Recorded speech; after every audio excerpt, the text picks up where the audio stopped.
I was 8 months pregnant at my sister's wedding when her maid of honor kept kicking my chair until I fell to the ground. Everyone laughed at me, but when a handsome stranger walked over to help me up, his next words shocked the entire wedding, including my cheating sister. Before I tell you this jaw-dropping story of betrayal and revenge, hit that like button if you believe bullies always get what's coming, and subscribe for more shocking true stories. Trust me, this twist will leave you speechless. My name is Angela, and I never thought my own sister's wedding would become the most humiliating day of my life, until it became the day that changed everything.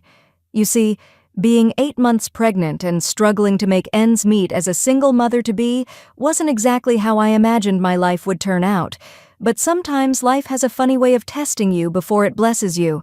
Let me start from the beginning. My sister Lucy and I had never been close, but I never imagined she could be capable of what I discovered just weeks before her wedding. I came home early from work one day. My back was killing me from being on my feet all day at the diner where I worked, and found my husband's car in the driveway. Strange, since he was supposed to be at his construction job until evening. I walked into my own house and heard voices upstairs. Laughter, my husband's voice, and another woman's voice that sounded eerily familiar. My heart was pounding as I climbed those stairs, each step feeling heavier than the last. When I pushed open my bedroom door, the sight before me shattered my world completely. There was my husband of 3 years, the father of my unborn child, in bed with my own sister Lucy. They were so caught up in their affair that they didn't even hear me come in. I stood there for what felt like an eternity, my hand instinctively moving to my belly, protecting my baby from the shockwaves of betrayal that were coursing through my body. When Lucy finally saw me, she didn't even have the decency to look ashamed. Instead, she smirked, actually smirked, and said, "Well, I guess the secret's out."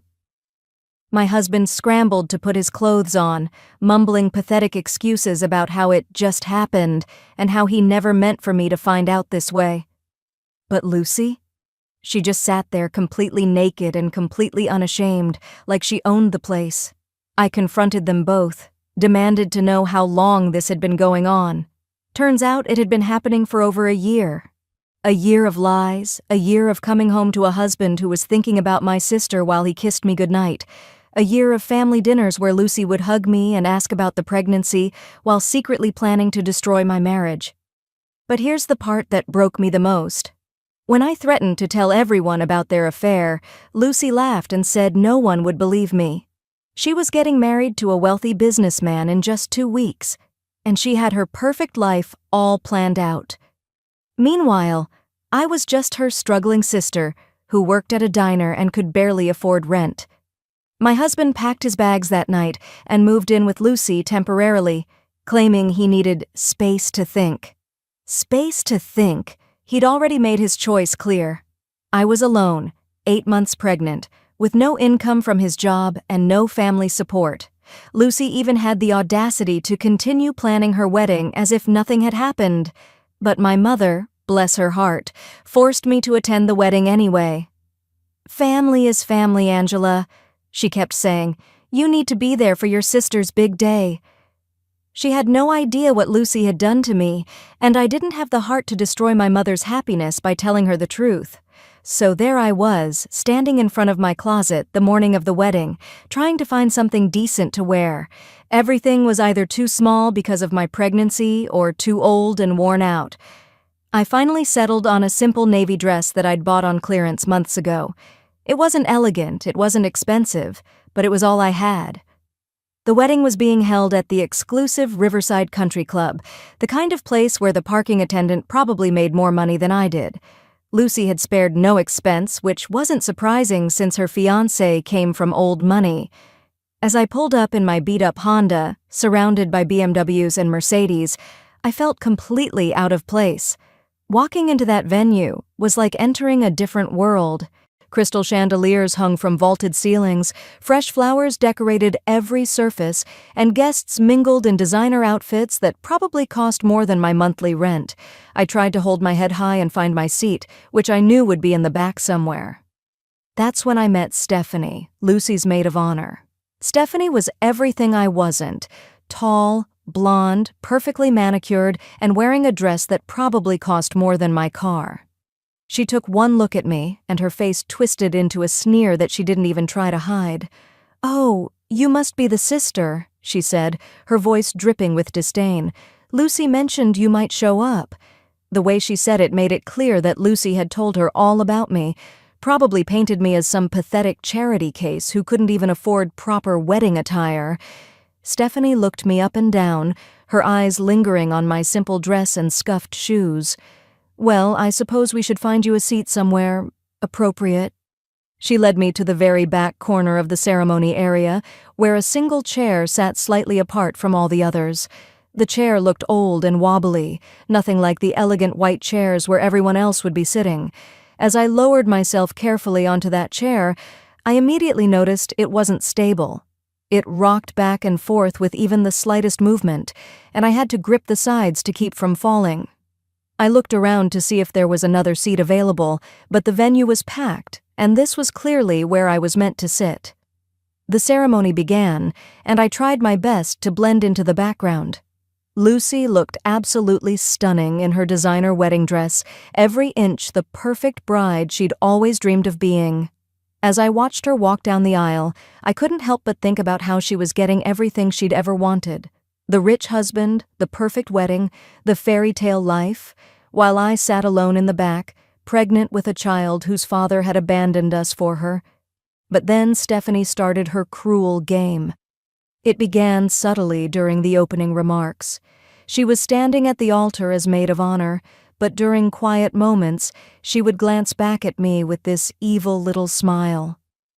At first, I thought I was imagining things, but then I noticed other people looking at me too, whispering and giggling. During the exchange of vows, Stephanie stepped away from her position, supposedly to fix Lucy's train, but she walked right past my chair and, accidentally, bumped into it with her hip. The unstable chair rocked violently, and I had to grab onto the armrests to keep from falling. A few people nearby chuckled, thinking it was just clumsiness on my part, but Stephanie wasn't done. Oh no, she was just getting started. As the ceremony continued, she found excuse after excuse to walk past my chair. Each time she would bump it a little harder, making it rock more dangerously. By the time they were exchanging rings, I was genuinely worried about falling and hurting my baby.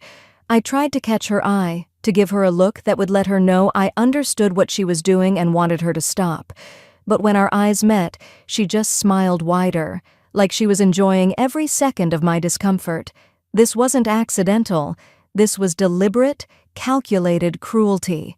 The worst part was that other guests started to notice the wobbling chair and began to snicker. They thought it was hilarious that the pregnant woman in the cheap dress couldn't even sit properly. Some of them started taking out their phones, recording my struggle to stay upright on that broken chair. Then came the cocktail hour, and that's when things got really bad.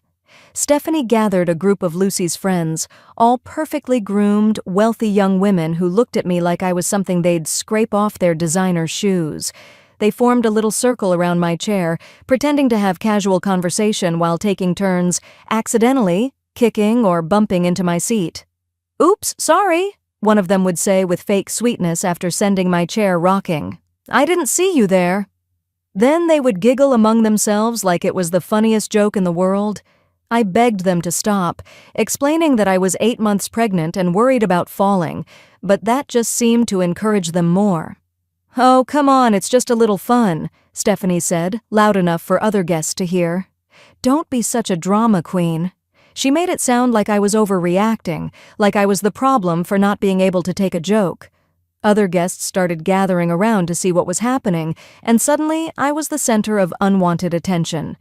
That's when Stephanie announced her twisted idea to the crowd. "Hey everyone, let's play a little game with the wobbly chair," she called out, gesturing toward me like I was some kind of entertainment. "Let's see how long she can stay upright." The crowd thought it was hilarious. Here I was, 8 months pregnant, desperately trying to maintain my dignity, and they thought I was part of the wedding entertainment. People started placing bets on how long I could stay in the chair without falling. They were treating me like a circus act, not like a human being who was scared and in pain. I looked around desperately for my mother, for anyone who might help me, but everyone was either laughing along or pretending not to notice. Even some of the older guests who should have known better were chuckling and shaking their heads like I was putting on some kind of performance.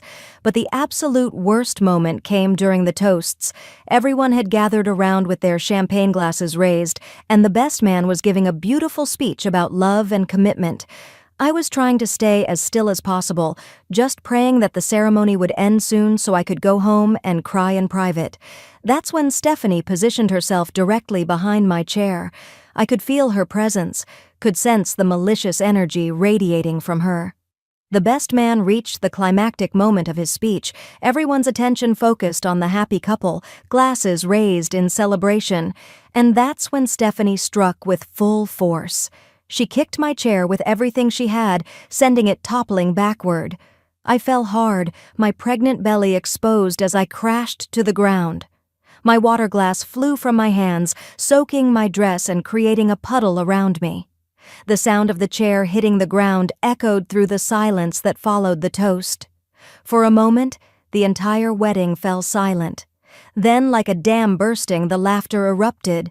Everyone, and I mean everyone, was laughing at me, pointing, taking pictures, recording videos of the pregnant woman sprawled on the ground in her cheap, wet dress. Even Lucy, my own sister, was giggling behind her hand like it was the funniest thing she'd ever seen.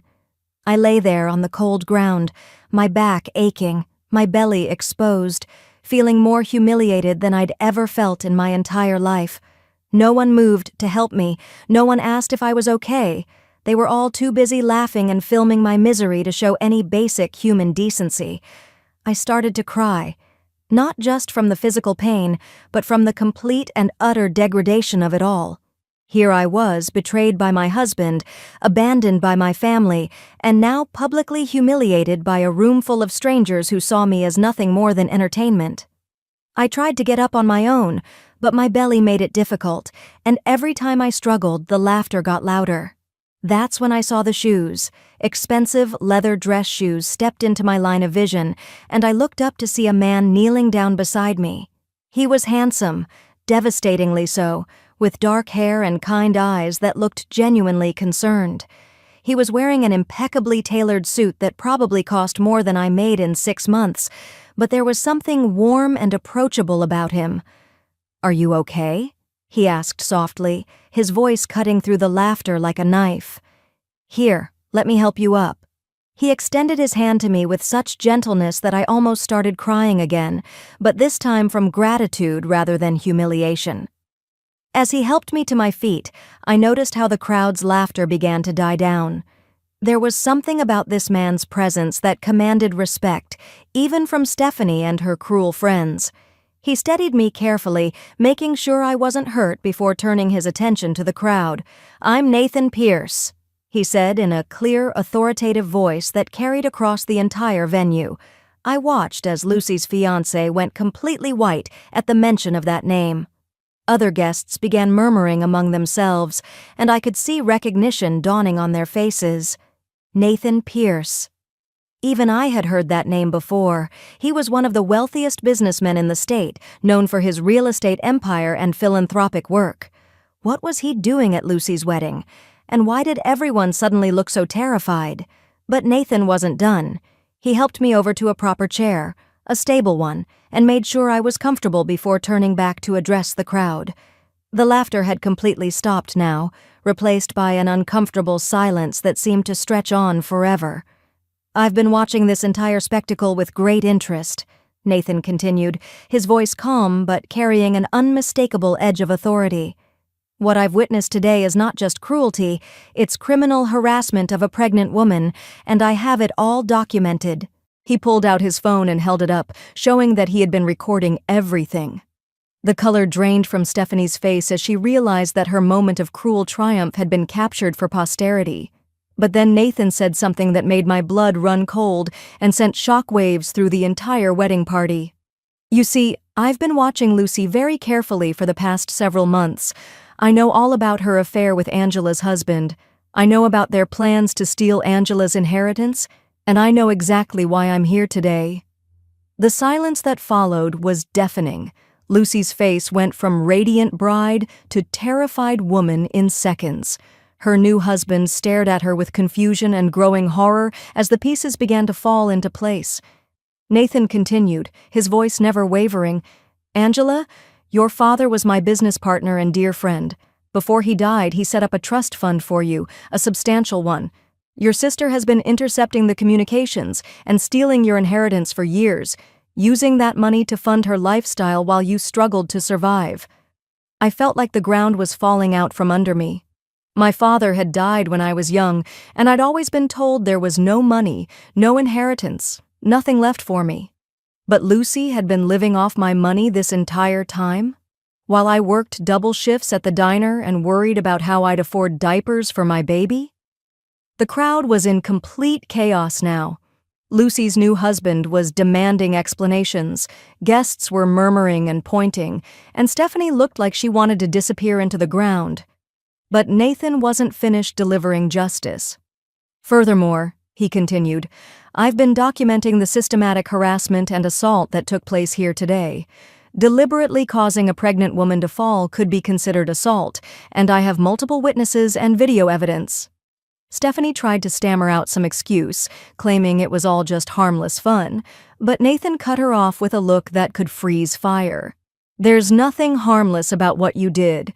You endangered both Angela and her unborn child for your own amusement. I've already contacted security, and they'll be escorting you off the property immediately."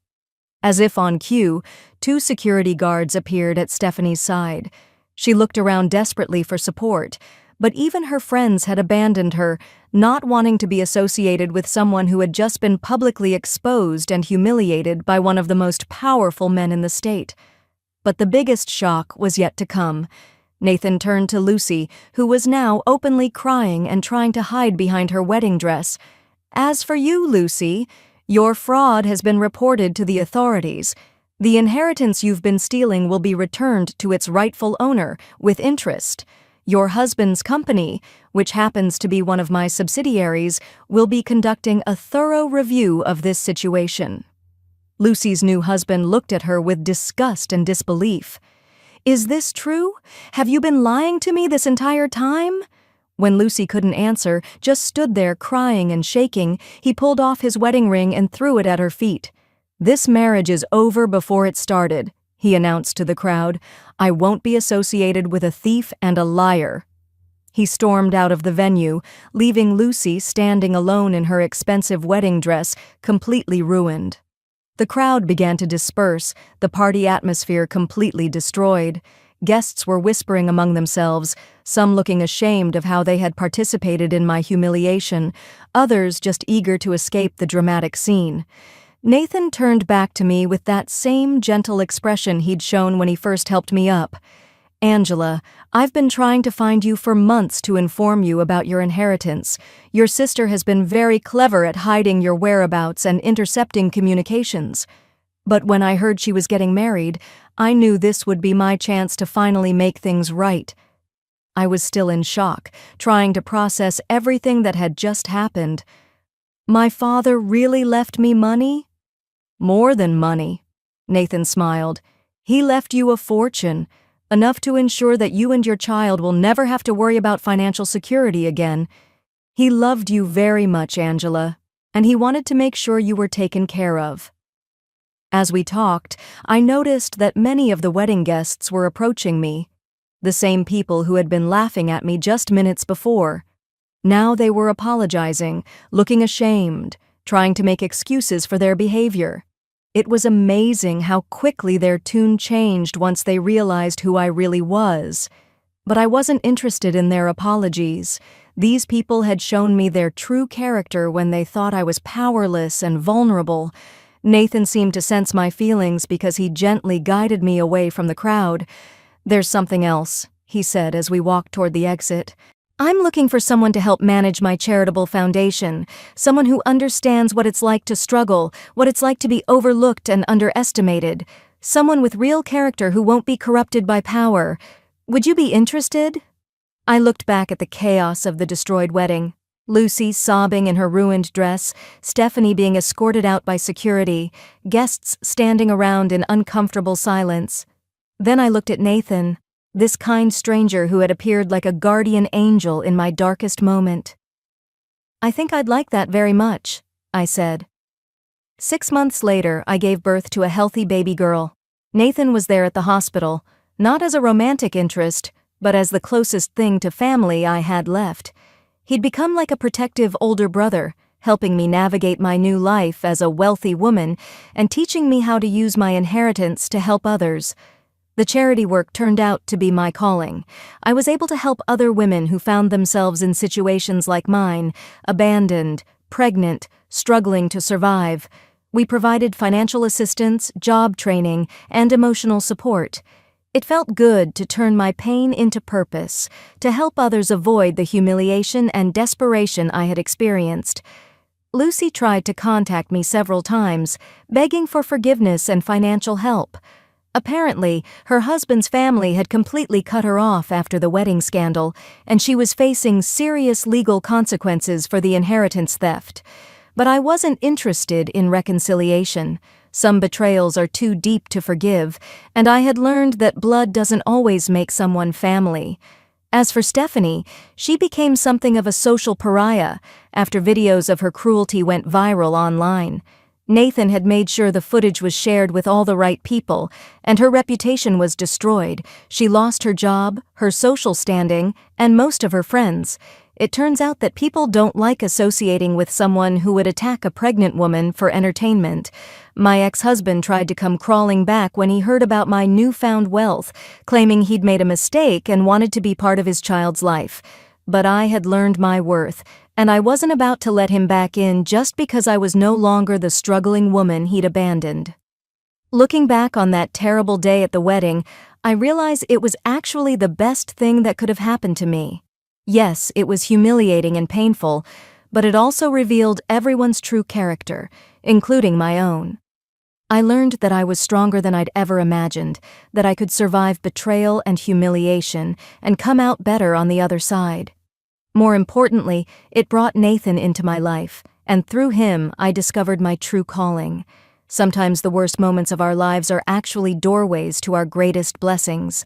Sometimes we have to fall completely before we can rise higher than we ever dreamed possible. And sometimes, just sometimes, karma comes in the form of a handsome billionaire who believes in justice and isn't afraid to deliver it. If this story gave you chills and proves that karma is real, smash that like button and share it with someone who loves justice being served. Subscribe for more incredible stories of bullies getting their comeuppance. And remember, sometimes your darkest moment is right before your biggest breakthrough. Have you ever been publicly humiliated? Tell me your story in the comments.